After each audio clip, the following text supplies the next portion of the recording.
I love the chase and the hunt, and I set the pace when I'm running. I always take what I want and I always give it 100. Don't need a bank, no I'm funded. Play the game like it's nothing. I'm always thankful for something. Don't take for granted, stay humble. Now wake up, it's time to look. What's up, everybody, and welcome to the Comment Riders. We're here to talk about Kamen Rider Geats episode 42. I'm your host, Josh Meek, the Uber Geek, joined, as always, by my good friend Toby. How's it going, Toby?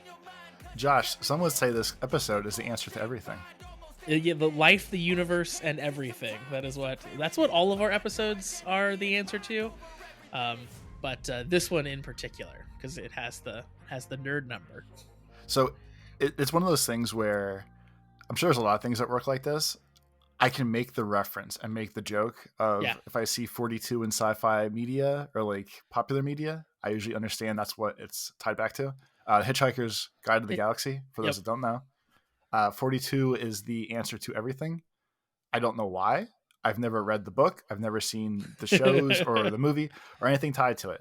I just know that one specific piece of reference material. Yeah. And I just drop it whenever I can.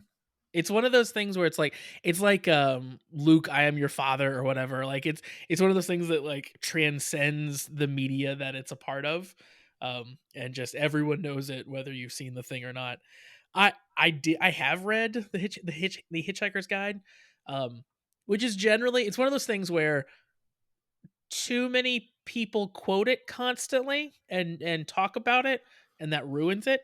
It very much falls into the like the Fight Club realm, or the first Matrix movie realm, or the Monty Python realm of like the fans ruin the thing. But anyway, it is pretty good. It is like, it's a humorous like sci-fi story. But my recollection of the explanation for 42 is they're like on the hunt for the answer to life, the universe, and everything. Basically, it's like the ultimate like MacGuffin for the reason that they're on their big journey. And that's what they keep saying, like the answer to life, the universe, and everything. They get there and like basically they talk to the big whatever it is. I don't even remember, but like the big all-knowing being. And they ask like, what's the answer to life, the universe, and everything? And it just says 42. And they're like, 42? Like what? And I was like, well, I don't know what the question is, but that's the answer. Like that's the build up, and that's the big joke is perfect. The answer is 42. We don't know what the question is, but that's the answer. But no, it's fun. I think there's a bunch of sequels to that too, actually. I could see that. I feel like there's random books that like at some point got tons of sequels for no reason, just because the first one was popular. Yeah. And just kind of ruined the story. Like Charlie and the Chocolate Factory was a very good book. Ignoring the movie and all that dumb shit, the OG Charlie and the Chocolate Factory was a very good book. And then there was a sequel about the glass elevator. And then there was a third one where the elevator did something else. And they lean into it too hard. It's like the Disney Vault too. Lion King 1, classic. Lion King 2 with only Timon and Pumbaa, a little stupider. And then there was 3, and I think there's even 4. And they did that with all their movies. And every proceeding, right? Or subseeding. Yeah. Proceeding. Cool. Everything after the first. Always shit.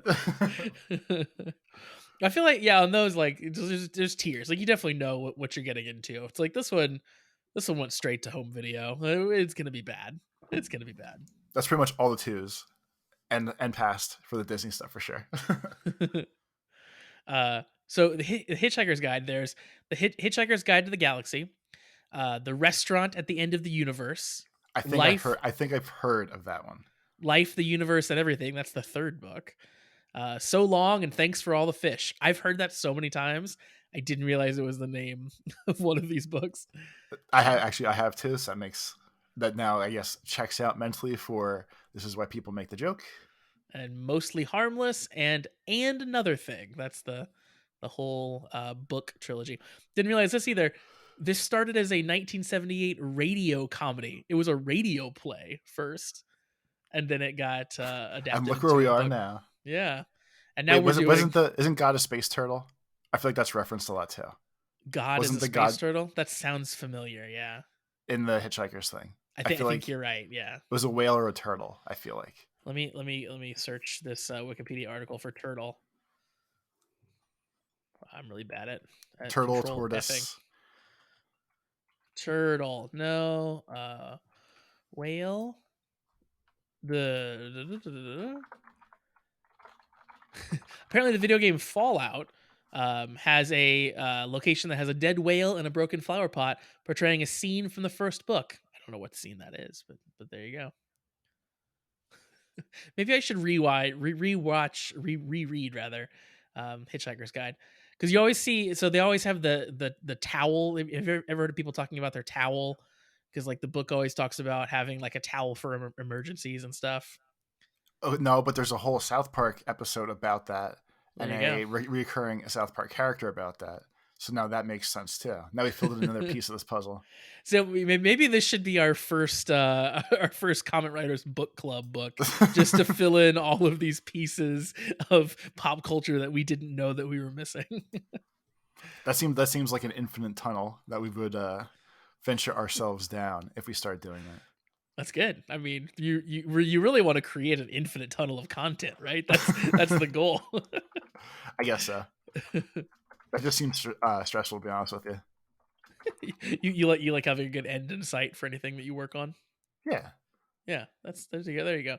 Or I guess maybe not. I guess maybe not for this, because that makes sense. That we probably shouldn't stop making the content. But in general, I would like a hard stop. No open endings.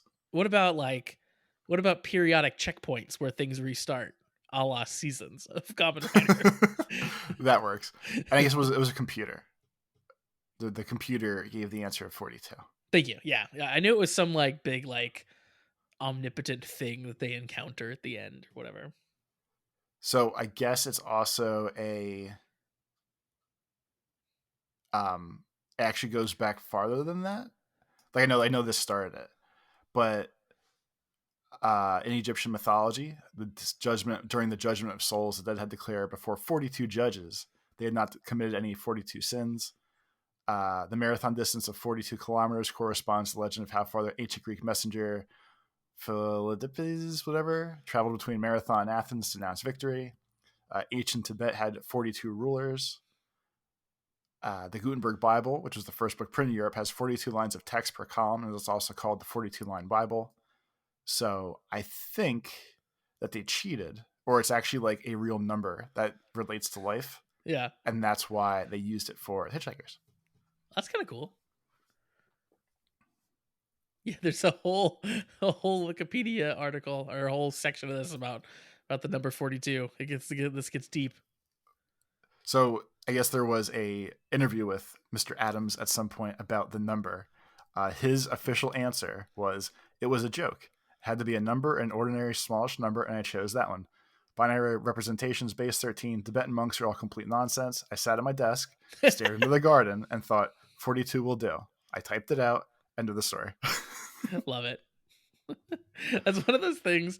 Sometimes I really enjoy applying meaning to things like books and stuff and art in general, even if it wasn't intended to be there in the first place. Like I get value sometimes out of like further interpretations, right? Like it's a thing we would do in school, right? And Jesse hates that. like the idea that like stop trying to analyze art. Like they never intended that in the first place. Like that's just like one of her biggest pet peeves. And that's definitely what this sounds like. Like, it's one of the things that we're good at. It's why we have decades of material, but it's probably not the right way to handle things. Exactly. Toby, let's jump into some emails. What do you say? Let's do it. The answer to all the emails is 42. 42, yes. If anyone has questions in the emails, the answer is 42. And we'll come up with the questions then. First email, once again, I think 2 weeks in a row now, comes in from Olivia. Olivia, Toby, hasn't been here super long, already stirring up some shit here. Here we go. Are you saying that's expected? I was thinking about what I wanted to say there, so I panicked. Olivia says, Josh, my friend, I'm sure you probably realized it with my last email, but in case you did not, I'm You're listening. An idiot.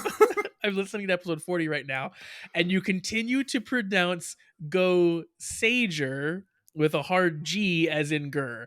First of all, I thought that I had fixed this, but now reading this email, I'm definitely like second guessing like even this pronunciation now.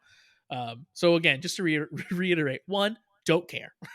Don't care at all about pronunciations. Probably won't learn. He won't be able to fix himself. It's okay. That was two. Definitely not changing me as a person whatsoever.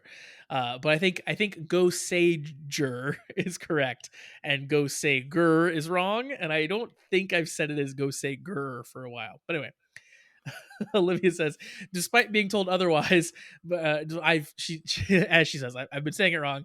Despite being told otherwise by listeners from literally around the world. Shane in Vietnam, Kieran in Wales, I believe, and myself in America. And I swear, if I hear it pronounced Go Sager again, I will fight you in person. I know where you live. I love the threat. That's the best part of all this. It's a real threat as well. It's very, very truthful. So my physical person is being threatened now in this podcast, Toby. Truly, I feel like it's well deserved, so it's fine by me. Truly, I'm being internet bullied at this point. She says, on a separate note, feel free to read this in a 90s commercial voice. Earlier this week, I had recently finished listening through the back catalog of the main show, and all of a sudden found my life sad and devoid of any and all joy. That is, until my doctor recommended the perfect cure, and the prescription was only $3 a month. The Kamen Rider's Patreon. Now my days are filled with laughter and smiles once again. If you are like me and have ever felt sad, the Kamen Rider's Patreon is the cure. Nice. I think that's good for us there. Yeah, that is nice. I think we also need like one of those FDA warnings that would say like this has not been approved or tested by the FDA, and any effects you might find or the your own Kamen problem. Rider's Patreon will not bring you any actual joy. The Kamen Rider's Patreon will only bring you pieces of content. The joy must be provided from. And you also need the super fast voice where they like when they rattle off like. Oh yeah, the 15 pages of side effects and downfalls in 5 seconds. What are side of like our side effects would be like completely mispronouncing Japanese TV show names, inability to speak, loss of time, and anyway, she closes with saying, "Thanks for the great show, guys. Have a good one." Thank you, Olivia. Next email comes in from Kieran. Here comes more bullying. I like how the email section has turned into like, let's pick on Toby and Josh. Oh yeah, for sure. It is antagonistic. certainly is. I don't think this one is quite mean to us though. So at least there's that. It's more informational here from Kieran. You can give information like a jerk, that's all I'm gonna say. Kieran says, so you and I talked about last time, or we talked about during the email section, watching like Sentai and like what would be a good Sentai to start with and that kind of stuff. We talked about the concept of like first Sentai to watch. And Kieran says Shinkenger would be interesting to watch since it's one I haven't actually seen myself. Gokaiger, said it right that time, was my first Sentai as well, so Toby would be in good company if he starts with it. So apparently that was a popular like first Sentai to get into. I don't want to be in good company with people. That sounds more like a threat. It does. Of the beginning of my downfall. It does. It also sounds like people would have high expectations at that point. Like they would need you to love it the same way they loved it. I feel like I disappoint enough people on a regular basis where I don't need to like accidentally, where I don't need to just like walk myself into one where I'm going to watch it. Or it's like this, it's a meme, which we know I hate, but it's true. Like when you get all excited that you want to show someone like a YouTube video and they just like stare at you blankly while you're giddy and like, oh my God, this is the best thing ever. Yep. That's what I'm actively setting myself up for, where everyone's gonna be all hyped and be like, wow, this is so much fun. You're going to love it. I'm going to watch it and go, okay, this theme song sucks. Okay, I hate these characters. This starts off really slow. Is this supposed to be good? And then everyone's going to get all mad again. It's the thing where you're showing your like significant other a movie that you love and they get up to use the bathroom and you're like, oh, I'll pause it. And they say, no, it's fine. Don't worry about it. It's like, oh, heart crushed. That's you. The best scene's coming up. No, it's fine. I really want to get like a bowl of chips real quick. I'll be right back. And then they come back and just play on their phone for the rest of the show. Yeah, that's you for sure. Kieran says, also weird thing, right before I started writing this, I saw the first few episodes of Super Mega Force were now up on YouTube. So if you want to see that terrible show, go check it out, I guess. That's the Pirates, right? That I've asked you about like 20 times now. Yeah, I think that's the one when they became Pirates. It was the same cast, right? So like they went from the like one outfit to the other outfit, but I think the character stayed the same if I remember right. That makes weird.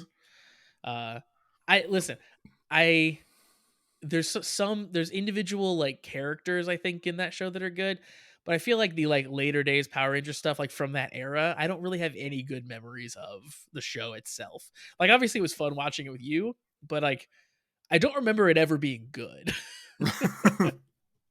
No, like that was the one that I think was the most blatant that we ever saw of they're just selling toys with this. Yeah. Or that was the first time it truly stuck out to me versus like all the old Power Rangers we watched. Because we didn't have the nostalgia. Yeah. But even like when we watched RPM and Time Force and stuff. Oh yeah. They weren't actively always doing new things, but Mega Force was the big joke we always made of, hey, look, there's 4 more cards this episode. Let's go buy them in the store.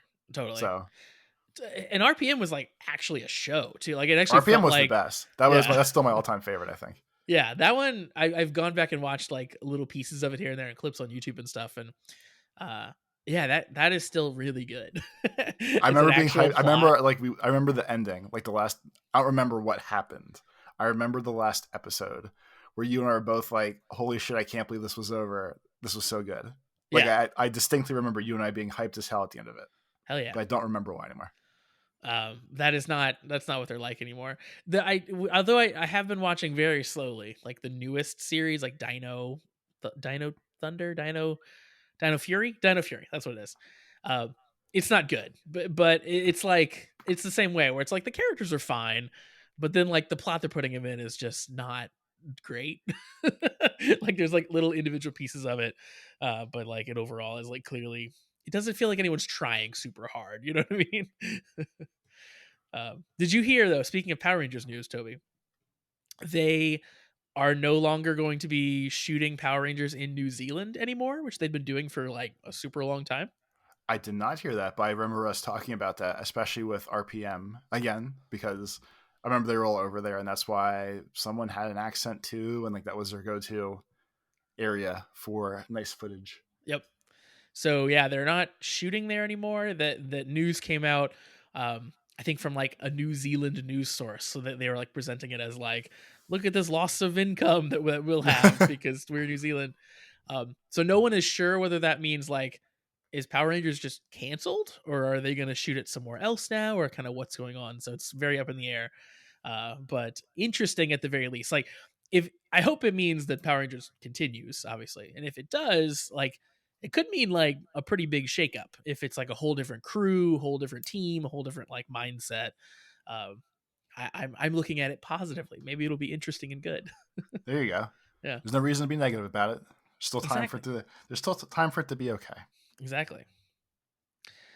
Kieran says, as far as I can tell, the arms of Bujin's sword are more or less original, but the legs are just the regular ninja legs repainted. Because we talked about kind of the like things that they retain from each of their different like versions and upgrades and stuff. Like we talked about the little like ninja like hip band thing that is on Keiwa's outfit and stuff like that. And like Neon has her bangles and her wrist bangle things, and they're all their little piece. Exactly. So then Kieran goes on and says some extra info on the name Tycoon. We talked about names recently and kind of the puns that go behind all of the names. Kieran says the word tycoon comes from the Japanese taikun, Taikun, meaning great lord, and was used as a term for the shogun of Japan. Also, the first shogun of Japan, Tokugawa Ieyasu, had the nickname Tanuki Oyaji. And Kieran says, yes, I wrote that just for you to struggle. I was going to say, this all sounds like a setup so far. He's just, again, dropping hard names on you. Hence him being a Tanuki. So yeah, there's an extra, I guess, layer that we didn't understand, tying Tanuki to the Shogun and tying the word Shogun to Tycoon. So interesting. And then finally, Keiwa says, going back to the repaints, one thing I hadn't realized initially is all the boost forms are repainted with some slight adjustments. The only real original part of Geats' power-ups are the laser upgrade and the top of Geats 9, the legs being Mark III. It's more obvious when you see them side by side. And Kieran shared like side by side images. And yeah, it is really actually shocking the number of pieces of the costume that are clearly just repaints. Like they really get a lot out of these pieces that carry through the whole design, but look completely different because they completely changed up the color scheme. So like before maybe it was black and silver, and now it is like white with red accents with like black and red underneath it. And like you can recognize that the shape is identical, but it looks like a completely differently recast piece.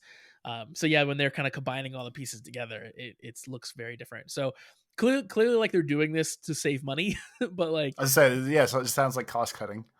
Yeah, super duper cost cutting, but like the effect is still very effective because it looks like a whole different outfit when really it's just they're just kind of cobbling together pieces they had before. And I'm glad we have smart people like Kieran who can notice these things and point them out to us. So Kieran, thanks for the email. And our last email comes in from Shade. Shade says, before we get to it, I just want to say I did not expect Spider-Man 3 slander on the podcast.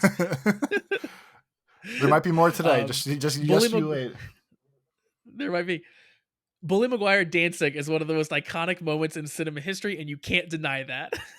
Now on to our regularly scheduled program. It was a choice. Listen, Sam Raimi was done with the series at that point. Very clearly did not give a fuck. And was like, yeah, I don't know, maybe make him dance with his hair down in purple. I don't know. Let's just do that. It'll be fine. Let him have fun. Let the kids have fun. Shade says, this is technically a tiny spoiler, but since you've seen what this scene was foreshadowing, I guess it's fine to show you this. The Dark Keiwa arc, which we're obviously getting into with this episode today, was teased all the way back in the Geats Cross Revis movie. The Revis writers deal with humans' inner demons in their series. So one of the writers peeked into Keiwa's soul. So if you go watch this little clip, basically the translation is there's a bad writer who like looks into Keiwa's soul and he says, the devil lives in the heart of every human. Why don't you show me yours? Then he like starts to get freaked out and he goes like, you, what are you? And then inside of Keiwa, you have happy Keiwa, and then you get to see like dark Keiwa. And he like turns around, he's doing his full on dark Keiwa thing, and he says, just a guy looking for world peace. And he like laughs and walks away. So they foreshadowed evil Keiwa in the movie, and then have taken this long basically to like actually reveal it in the show, which is kind of cool. I can definitely appreciate that. That's almost like my Pokemon setup. Yeah, almost. You're right. And then Shay talks a little bit about Baroba and Kekura's premium cards, which you and I think were like completely off on really those cards after this episode. Yeah, we definitely. I guess what happened makes more sense, but for sure we were way off because we'd initially thought maybe they were like going to be given to the writers to then make them their power-ups, like tied to like Heiwa's new form and stuff. And it didn't really. It was just new cards to put in Kekura and Baroba's guns so they could transform to new things. But Shade says, this is one of those cases where there's no new toys for the characters, so the show made up some new items. The reason why they aren't riders this time is because the show has more creative freedom regarding monster suits. So yeah, I guess they can just make whatever monster suit they want. It doesn't have to be a toy, and they get to make them look however they want. Which is why suddenly they're monsters and not in their rider form. I thought that was a little funny in the actual show, just like, oh, you guys are just not at all the characters you were before. Okay, sounds good. We have one last budget here for the last couple episodes. We're gonna buy 2 new fancy suits just to play around. Might as well. And then Shade says, it's funny though, they are going to release a premium version of the Laser Raise Riser that includes the new black cards. So it is like kind of a snake eating its own tail. It's, well, we don't have toys to do this, so we're just going to make up new cards. but because we made up new cards, Premium Bandai is going to make a toy for it. So just goes in a circle there, I guess. Then Shane goes on with some more musical trivia. Geats 9, the Geats 9 forum now has its own theme song. It's called Nagai or Wish in English. They played that at the beginning of episode 40. And Tycoon's new forum, the Bujin Sword forum, has a theme song that's called Chair. Shane says, I don't know why it's named that. I guess the musician is just really quirky with the names. If that's the one that plays towards the end of the episode, it's very good. I think it is, yeah. Then it's very good. Chair is very good. Then she says, remember those character songs that Geats has? Well, they made music videos for them. So yeah, if you recall, we talked about that, like, yeah, there are specific songs for characters and groups, like the bad guy group with Baroba and Daiichi and Buffa have a song. So they actually went and made full-on music videos for these things. These are amazing. So if you're watching the YouTube version of the show, I'll put some stills from the video on it. But they're great. The star of the stars is like it's Aces, and he's just in this like really fancy room. He's singing into like an old 1950s style microphone. He's got like backup dancers and stuff with him. It's all like super hilarious and like over the top, like crazy. Fantastic. The dancey version of the bad guys theme is like Buffa full on getting his boy band dance on, which is great too. Love that. And then the best one is the song that is called "Live for the Moment," that is sung with Ace and Gene. And in this, so I'll let Shane talk about it first. He says, as a side note, is it just me, or does the "Live for the Moment" video have a little gay vibe with Ace and Gene? I mean, it's just two guys alone in a mansion cooking and singing a song called "Live for the Moment" while looking at each other passionately. Nothing strange about that. And yeah, it can't really be denied. They're definitely they're going for a certain thing. Let me send you this picture, Toby. It is quite good. If you've ever shipped Ace and Gene, now's your moment. I can definitely see. I could with the adoring stares. Yep, I could see. The whole video is them adoringly staring at each other, and it's great. I personally, that's not the ship that I would go for. It's not Ace and Gene. Gene is not my favorite. You want to put Ace and Buffa alone with smoldering looks in a mansion? Maybe we're talking my language, but Ace and Gene, not really my vibe. That's not the category on Archive of Our Own that I'm spending my time in. Have I left you behind on jokes about slash fanfiction, Toby? You have. I was trying to process what Archive of the Unknown was, or what I just said. It's the new website. If you've heard of like fanfiction.org, it's the new version of that everyone goes to. It's Archive of Our Own. Oh, okay. So that makes AO3. That makes more sense. I thought you said Archive of the Unknown, and I was like, that seems interesting, but Archive of Our Own also works. Archive of Our Own, yeah. So I think the name was that because they got mad at fanfiction.org, so then they're like, we're gonna go make an archive that's ours, and like I think that was the vibe. It's like, this is a separate thing, we own it. I can respect that, I suppose. Yeah, for sure. But yeah, maybe there's a lot of Gene and Ace slash fiction on there. I don't know.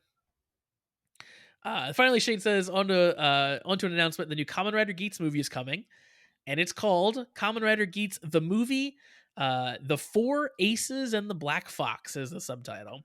Yeah. Apparently, in it, a new enemy, the Black Kamen Rider Cross Geats, appears, who is splitting the world and Ace into 4 parts, all with different personalities. Some old familiar faces also return to help. So we will be able to watch that when it finally gets released to home video and translated over here, which takes forever. So all the infinite content just for us. Exactly. Shade also points out that Ultraman Blazar's first episode has released, and it has over 3 million views in just 2 days, which is kind of crazy. I watched the first episode of Blazar.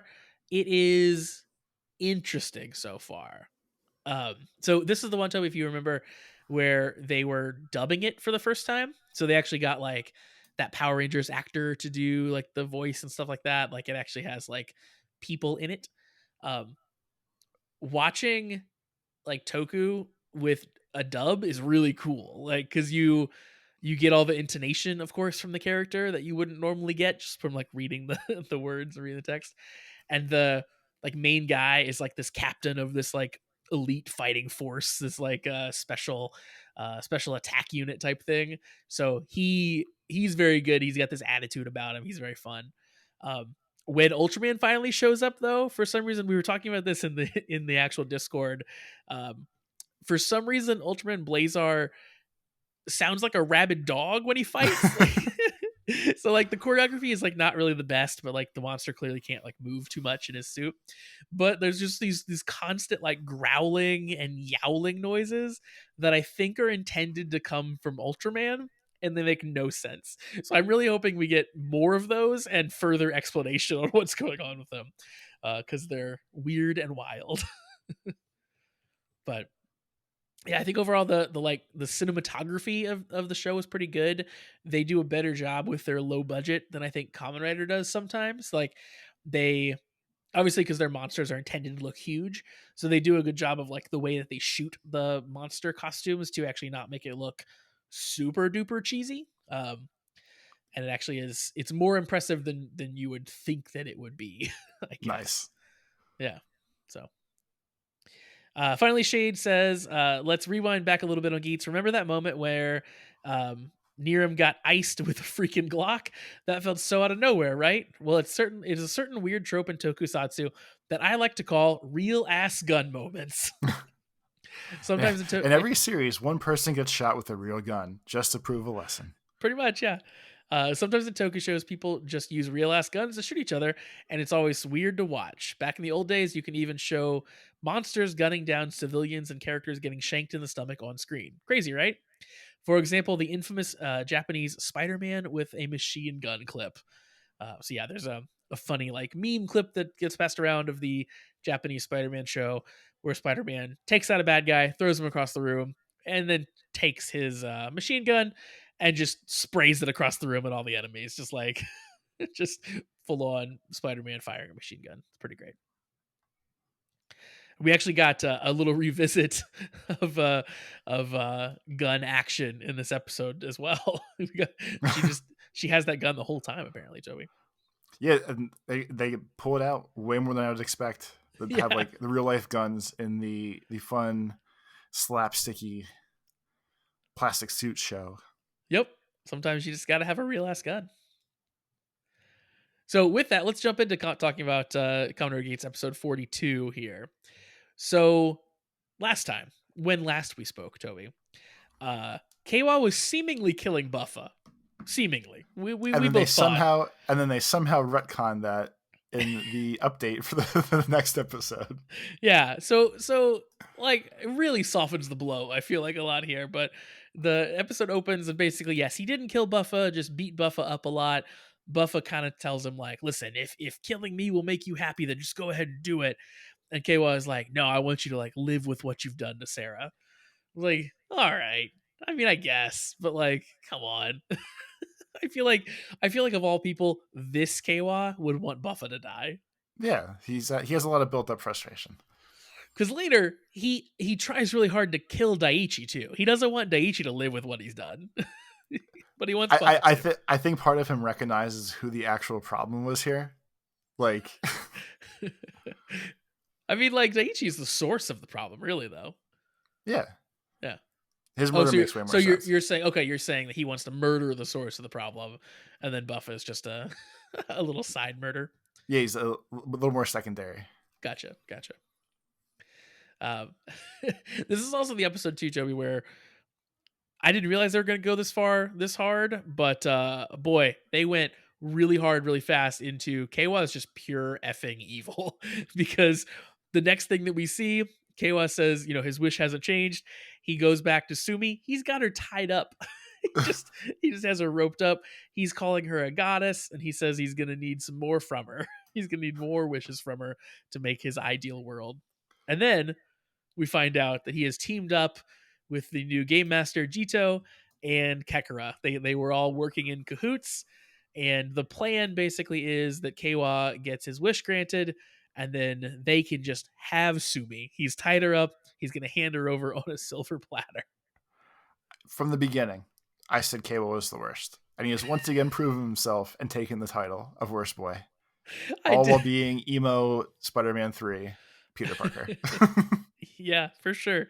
This guy's terrible. I was thinking about this this afternoon. Like, everyone sort of like had their turn at being evil now at this point, which is very fun. Like, when we started the show, like Ace was kind of the like aloof guy who seemed like he was kind of evil, and then Buffa, of course, had his whole big arc where he was killing Kamen Riders and he was evil, and now it's Keiwa's turn. So I'm really looking forward to Neon's turn as evil. I guess she was like kind of evil when she was like really boring us because of how sad she was. That was kind of evil. That could count. Yeah. But yeah, Keiwa's got his turn at the plate, and boy, yeah, he's not missing any time here.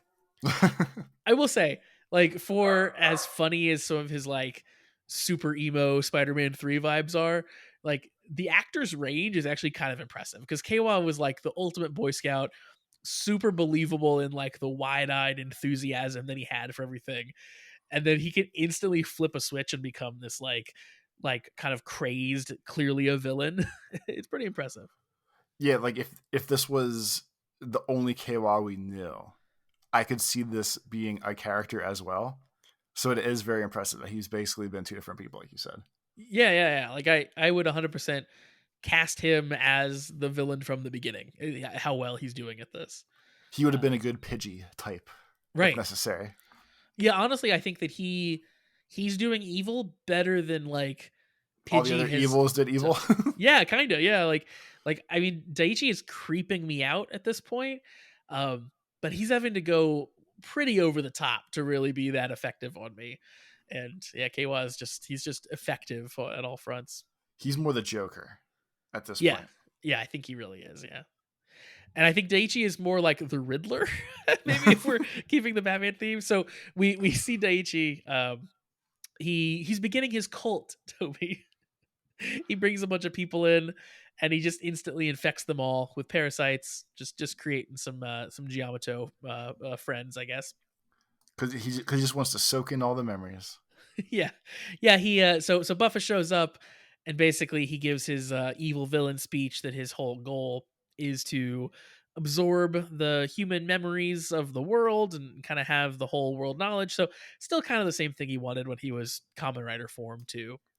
And he kind of taunts Buffa about what Sarah was thinking as she was dying. He has her memories because he grew her memories on the tree of memories, or whatever he calls it. He ate the fruit from the tree of memories. Tree of knowledge. Okay. He literally went and picked the fruit next to Sarah's face and then gobbled it up, letting it all run down his chin like he likes to do. And then he just knew everything about Sarah's life and what she was thinking. I don't really know what the benefit of that is, and I don't really know why it hurt Buffa so bad. Like, I don't know why. Like, I know Buffa like feels bad about killing her, but whatever. She's already dead. Like, he was really like, "You took her body? I can't believe you do that." I was like, yeah, I mean, he's infecting like every person with parasites that he can find. Like, of course he's gonna do weird shit. He's Daichi. I don't know. She wasn't special with what happened. It just happened because she was there. Yeah, and he wanted her to be special. He does. I will say, Daichi later talks about like, oh yeah, I'm not gonna like her memories. They're not worthy of taking up space in my head, or however he says it, which I think is like a real sick burn. Like, yeah, I don't care about what she thinks. I did it to do it, but I don't really care. It's just funny to me. Yeah, I just did it for the hell of it. I love that he's created a system wherein he has to like grow a tree and eat fruit in order to get these memories. Like, there's not a quicker route, but I mean, I guess not. I don't know. He's got to eat a lot of fruit, apparently. And then in the middle of the kind of like Buffa confrontation, Baroba and Kekara show up. As we talked about, they have their new black cards, which gives them their like premium skins. And yeah, they're completely different suits that are like more monster vibe than Kamen Rider vibe. I think both of them look cool, but they're very complicated designs. So it looks very much like a monster, just like things everywhere, things going all over the place. But Kekura's looks almost like if they added stuff to the OG Green Ranger's outfit. Like it okay, almost looks like the Green Ranger's helmet, just with like bonus swirls on it and stuff. I can buy that. And then Baroba's, I think she's an octopus. I think I finally got my dream come true. Oh, really? Well, like there's definitely tentacles or something on it. Nice. So it's kind of hard to tell. But her henshin was great too. Yeah. And I also appreciated that like they're real people in real suits this time, because the first time around those two were pure CG. It was like giant Baroba and Kekura. They weren't people. So I like that they can actually like participate in a space now, which is nice. Yeah, it's not a giant computerized giant robot person ish. Yeah. So this is much better. Even if there's really like not a ton of explanation for why they have these suits, it definitely is a win in my book. Because they fulfilled their final, most premium dreams. They are pure pay to win at this point. That's the only way you usually can. This game This game was made that way. That's true. So now they're in their full on Banana Man costume and just ready to go win duos. I don't know. Here's the best screen I can get you of both of them in their costumes. Okay.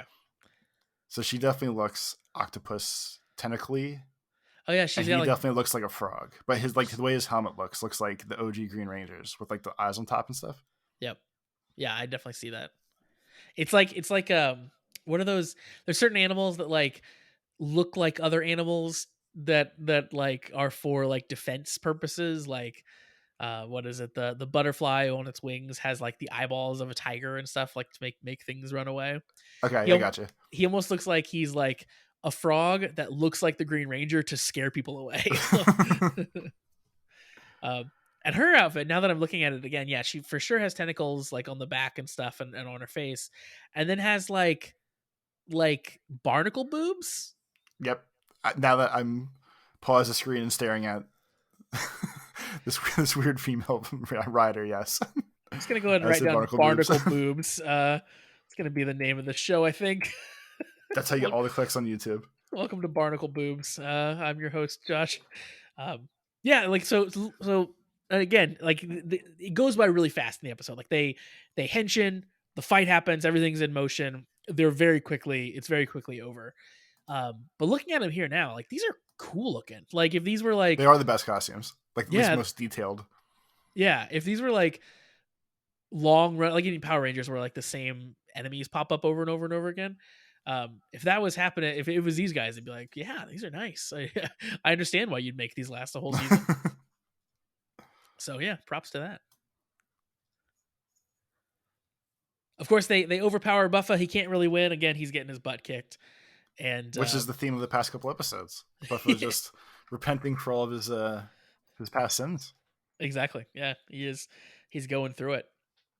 Keiwa is heading for Daiichi. He's basically going to infiltrate Daiichi's cult, but as he's about to walk in, Neon sees him and stops him, and they end up having a little chat.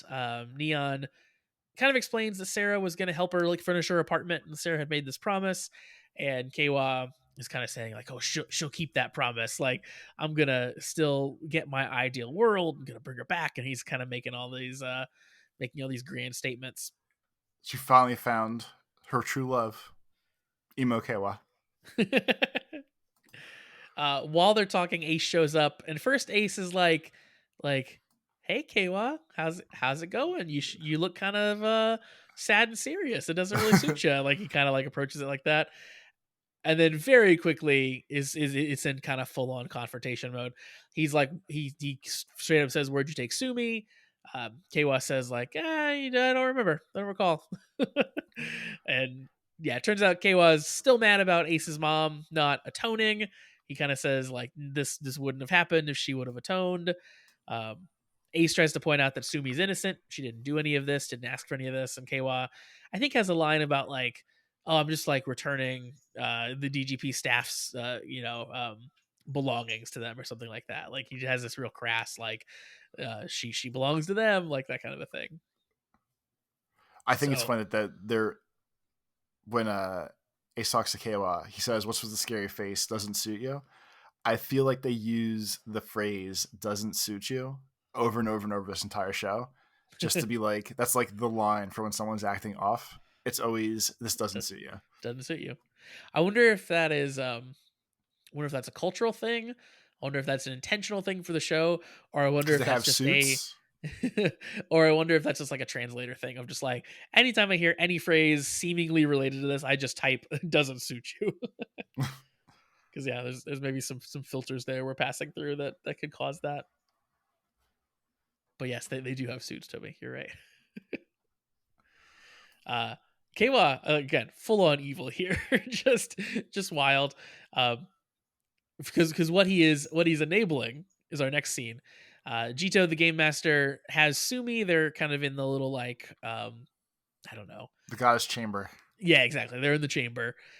They're with Samasu, the producer. Samasu again has the gun, as we talked about. She pulls it again. Pulls it again on Sumi, who's trying to kind of run away. Sumi's like, okay, fine. Jito activates his driver, and basically the goddess transformation process begins. Like Sumi's clearly kind of in pain and becoming the goddess, kind of light everywhere. It reminded me of, this is a super old throwback. In the original Tron, the way the computer scanned the guy into the computer, that's basically what's happening to Sumi, but into a statue. Yeah, pretty much. Yeah. And yeah, it slowly works. It transforms herself, like not all at once. Like it happens slowly, because later we see it get interrupted, and she's like sort of half transformed, which is a very funny, interesting thing. The new Sumi vibe is fantastic. I don't know why. It's so dramatic and sticks out so well. That's awesome to me. Yeah, she goes full on like white hair, like white costume. Like they try to make her look as bright blue eyes, half stone. Yeah, blue eyes. It is. Yeah, it's a vibe for sure. It is definitely a vibe. They even gave her like some different jewelry and stuff, like what they might sculpt her as the goddess. But before we get into like her, complete transformation, we do get Keiwa finally confronting Daiichi.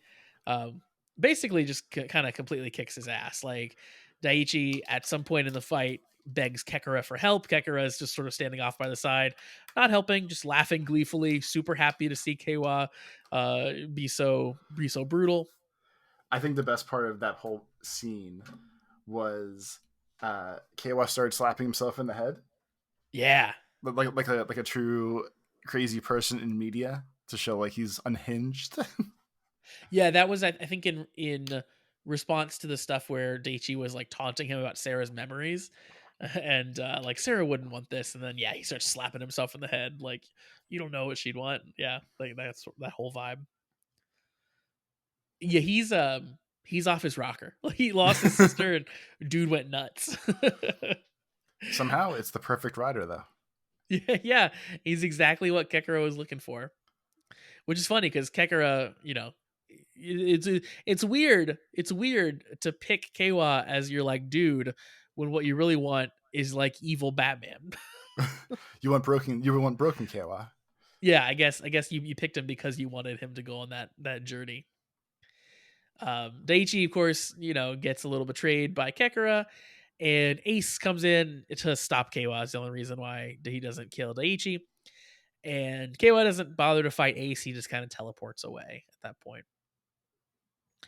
And then, of course, yes, we're back with Sumi. We're back now with Keiwa, who teleported in, and sorry, hasn't teleported in yet. This part, Sumi is almost fully the goddess, but she wants to be with Ace, so she wishes to be with Ace one last time because of a promise a promise or a deal, I guess we will call it, that they made, where they were going to be buds forever. Yeah, exactly.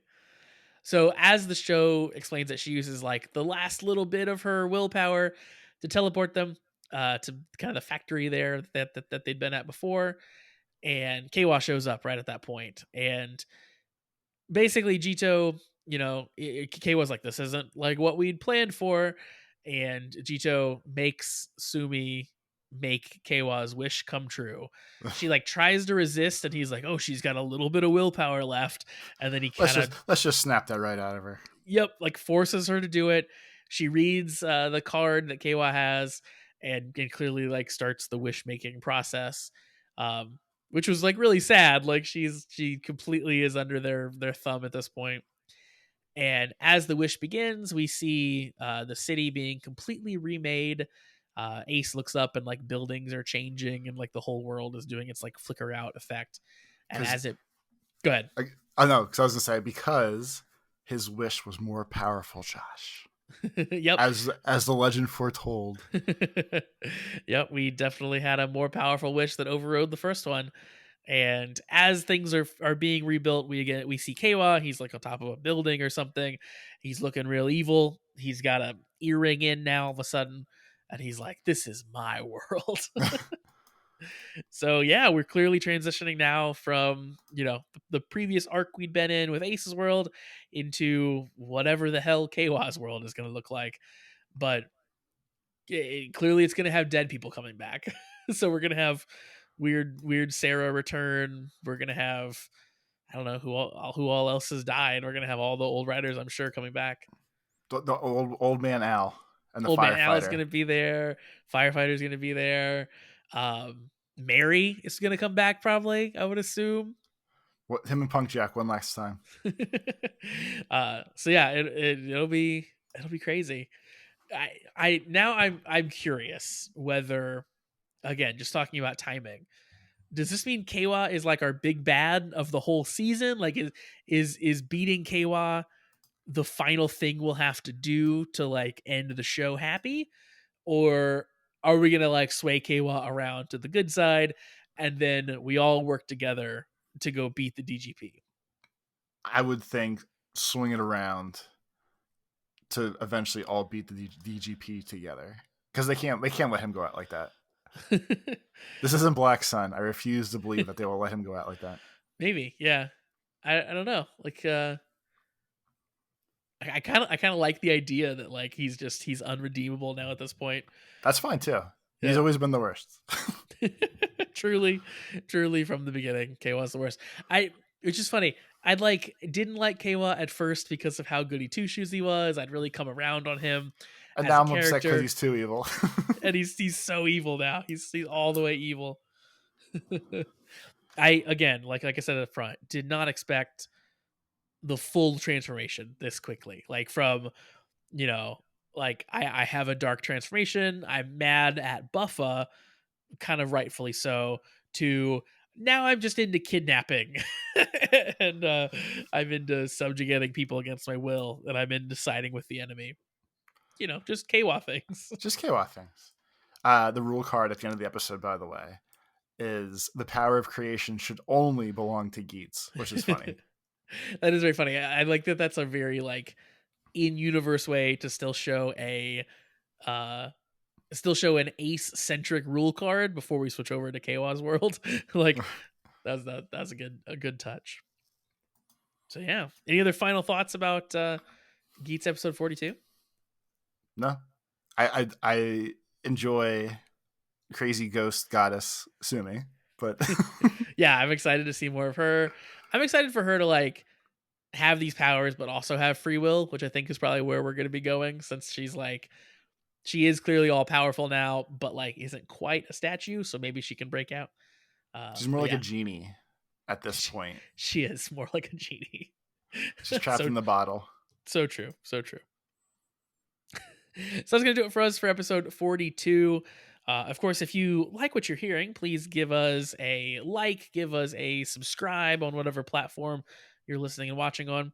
And if you really like what we're doing and want to hear more of this and more of our nonsense on a weekly basis, check out our Patreon. You can find links in the description. But for $3 a month, you get all kinds of bonus content. You get a Ramblecast, you get Watched and Reacts, where we're currently watching Kamen Rider Geats. So if you want to watch that along with us, come hang out, come join up, and you can tell us what you think in the Discord as well. Of course, send us emails, as our friends did this week, to cast@kamenridersucks.com. And I think that is the whole spiel, so I think that is the episode.